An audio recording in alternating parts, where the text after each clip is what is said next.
What do you need to consider when it comes to retirement planning as we enter 2023? Well, in this particular episode, we are going to talk about 10 things that you need to know and need to think about as you're planning for and living throughout retirement. Our goal is that by the end of this particular episode, you'll have confidence and you'll be focused on how to make sure you have a successful, secure retirement from now all the way to 2023. To learn more about how to secure your retirement and all the different elements you need to know, please subscribe to our channel and hit the bell so you'll be notified when we release episodes every Monday. We have helped hundreds of our clients gain clarity and get on the path to a great retirement.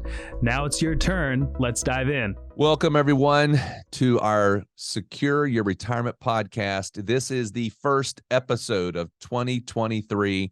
Merce and I are excited to open up the year here for 2023. We hope this is going to be a great year from a stock market perspective, but regardless of what that is, we think there are things that you need to think about, thing to consider when it comes to how you start off the year that could make the year a much better year, regardless of what anything else occurs in the market or in the world. And so what we're going to do today is we're going to just talk about what are some retirement planning considerations that you need to have in mind as you plan and get into 2023. So we hope this will be helpful. We're really just going to go back and forth and talk about some of these topics. We'll tell you right up front, if you are listening to this and you're thinking, oh my goodness, this is a lot of information, don't forget we have a blog written on this particular topic as well, and it is on the website there at pomwealth.net on the blog page. All right, first thing that you should think about, and this is in no particular order, so we're just going to list them out. But one thing that you should do, number one, is review your financial goals. Now, you might say, well, I've got a financial advisor. We do this together. Really what this is if you have a financial advisor, you want to bring this information to them and make sure that they have it. And they should be working with you on this. We for our firm, in our practice, we want to meet and do financial planning goals, that kind of stuff in the first part of the year. Second part of the year, we do taxes. But what is it that we need to consider? Number one, how did it go last year when it came to your cash flow? Merce is going to talk a little bit about that in a moment. We're going to kind of go back and reiterate this. But how did it go? Do I need any adjustments to be made on this? And really right here is where we want to consider things like, do we have some big projects this year that we need to make sure that we consider? What could that be? I'm going to remodel the bathrooms, the kitchen. I'm putting an outside gazebo in, or I'm going to go on a very large vacation where we've not traveled as much as we want. So we're going to go do a big European trip and it's going to cost a sizable amount of money to do that. I'm going to get a new car. My car, I've been waiting for the supply chain to get better and prices to come down. I'm going to tackle this in 2023. So I've got this big thing that I've got to buy. So those are things that need to be incorporated into your retirement focused financial plan. So you want to lay that out. Say, what are the potentials? Another potential could be, I'm going to retire this year. I was consulting. I'm no longer going to consult, or I'm actually getting a bigger job with bigger pay. All of those big areas are things that you want to review in your financial situation for 2023. All right, Merce, what's our next one? All right. Number 2 is assess your current financial situation. So what does that mean? Well, that means take a look at all the different things that make up your net worth in all essence. You've got your assets, right? Your IRAs, your 401ks, the house, cash in the bank, different investments, all those different things. You want to be aware of what those are. And we have a ton of clients that like to see them on a year by year basis, right? And see how the needle is moving. And we in the way that we operate is that we are updating that plan every single year so we can have a good look at what that overall net worth is. But that's kind of looking at your assets, looking at your debts, right? If you have a mortgage, if you have car loans, any other liabilities that are out there, and looking at your savings, right? So having a good picture as far as what your financial situation is at the beginning of the year kind of helps you go back to number one that Raiden was just talking about goals. Are there things that need to be adjusted? Are there goals that we want to say for going towards, paying off the mortgage or paying off the house? But you can't really set those goals until you see what your starting point is. We talk about the GPS system all the time. You have to know where you are today before you can tell the GPS where to go tomorrow, right? So assessing that current financial situation is going to be the best first step to help you start thinking about what you want to do in 2023. All right. Our next one is number 3, create, or I'm going to say tweak our spending plan. Now, some people call this a budget. We don't like that. Budget sounds restrictive. Spending plan sounds not restrictive, but yet we've got a plan. We've got something in place. The questions that Merce and I ask people when we're doing our financial planning process, we say, well, here's a question we've got for you. How much money do you spend every month? That is probably one of the top 3 toughest questions to answer of all questions. And the reason why is that many people just say, hey, I've got this money coming in, we spend it, and I don't really track everything. So it's just more difficult. And as we get close to or in retirement, that spending plan is way, way, way more important, because we're trying to put together this plan to live throughout retirement. Now, there are a couple of tools that you may have seen out there that basically track your spending, so you don't have to track it yourself. One that is very easy to navigate, and doesn't really cost you anything. It's called Mint, MINT.com. And you can basically link that up with your credit cards, link that up with your bank account, and it'll really help you track where is your spending going. Because sometimes it just gets difficult.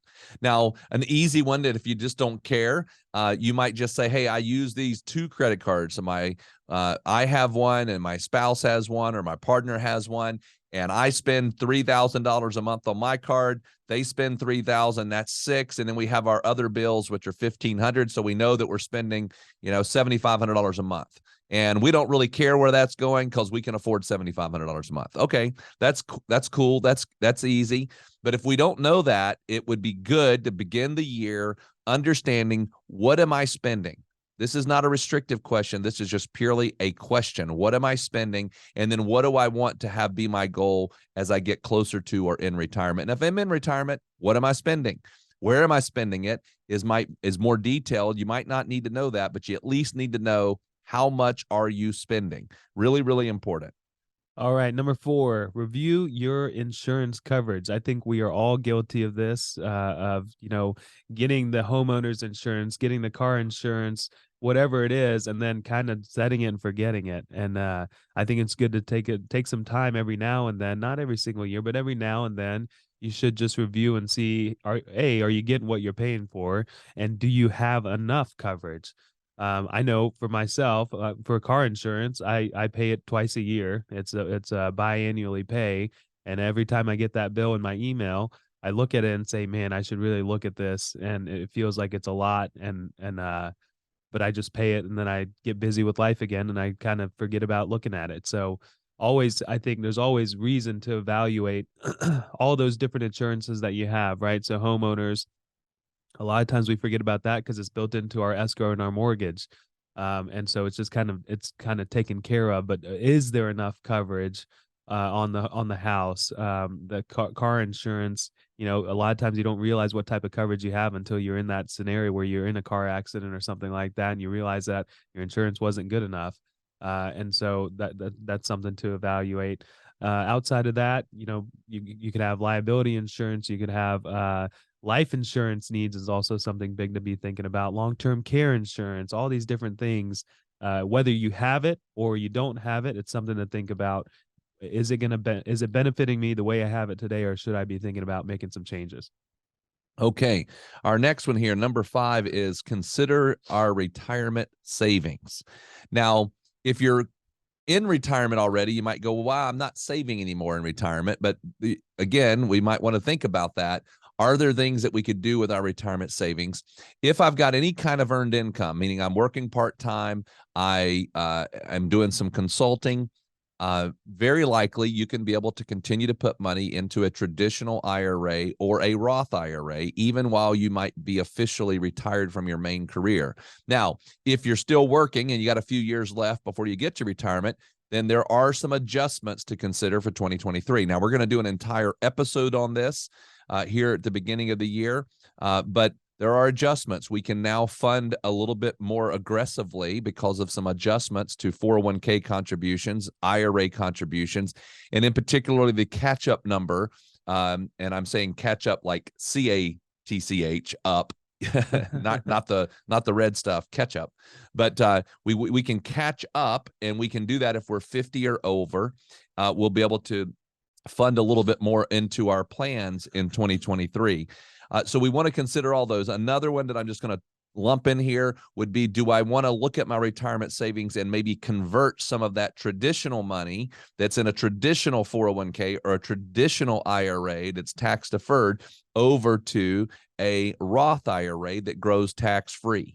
And that's a whole separate conversation within itself, but those are all things that we kind of want to start thinking about as we're entering into 2023, so that we go ahead and pick up those contributions if it is anything that we want to do, or it is possible. All right, number 6, make a debt repayment plan. So this is speaking to your liabilities, right? If you've got a mortgage, if you've got car payments, if you have credit card debt, start thinking about how you want to get out of debt. And, sometimes people like the idea of retiring without any debt, or retiring without a mortgage payment. Mortgage payment's typically the biggest line item in a budget.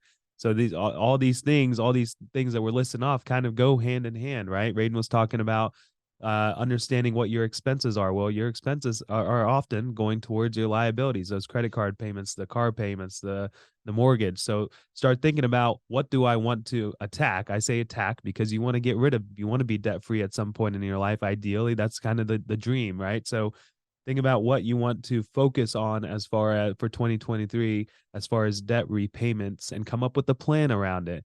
And a lot of times that involves tweaking your budget a little bit so that you can throw a little bit more towards that debt that is outstanding. Typically, the rule of thumb here is that you want to attack the debt that is the most expensive. So usually credit card debt's going to be the most expensive, the highest interest rate. Other options are that you could think about consolidating into say a debt type of consolidation, like taking out a home equity line of credit to pay off your credit cards, and now you're at a lower interest rate. So things like that. We've got plenty of ideas around that if you'd like to discuss. So, but yeah, that's a big goal for 2023 to be thinking about. All right, number 7, review your investment portfolio.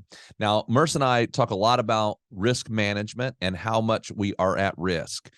And as we get closer and closer to retirement, or in retirement, or we live through something like 2022, where the markets were affected by increasing inflation, geopolitical issues, all those kinds of things, do we need to do a reassessment of what our view of risk is? And that means we might need to even de-risk our portfolio even further. Now, in our approach, we actually de-risk the portfolios automatically for our clients, but it's still within a threshold. So we've got some of our clients that say, hey, I'm okay with more risk. We got some that want to say I have less risk. But the reality is, you need to do this yearly.